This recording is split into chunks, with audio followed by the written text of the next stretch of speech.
కేతువు ప్రతికూలంగా ఉన్నప్పుడు కేతువు కూడాను 1, 2, 4, 5, 7, 9, 10, 12 స్థానాల్లో సంచరిస్తున్నప్పుడు ప్రతికూలమైనటువంటి ఫలితాలను ఇస్తాడు.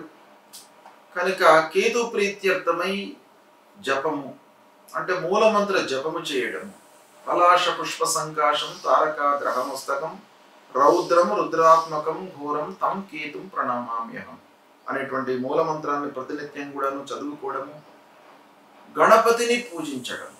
కేతువుకు సంబంధించినటువంటి అధిష్టాన దేవత గణపతి, విఘ్నాధిపతి. మనకు విఘ్నాలు రాకుండా మన జ్ఞానము సన్మార్గంలో ప్రయాణించేటట్టుగా మంచి ఆలోచనలు రావడానికి, సమయ స్ఫూర్తితో మనము నిర్ణయాలు తీసుకోవడానికి గణపతి ఆరాధన అనేటువంటిది చాలా ముఖ్యమైనటువంటిది.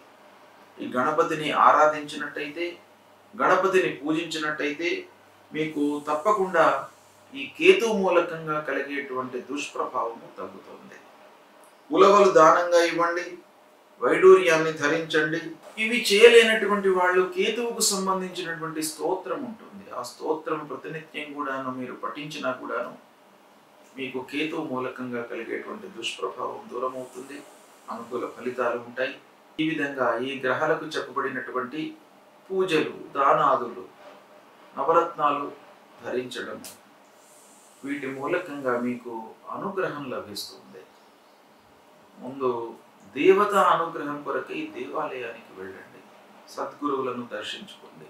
ఇవి దర్శించుకున్నట్టయితే మీకు ఈ దుష్ప్రభావం దూరం అవుతుంది, మంచి ఫలితాలు కలుగుతాయి.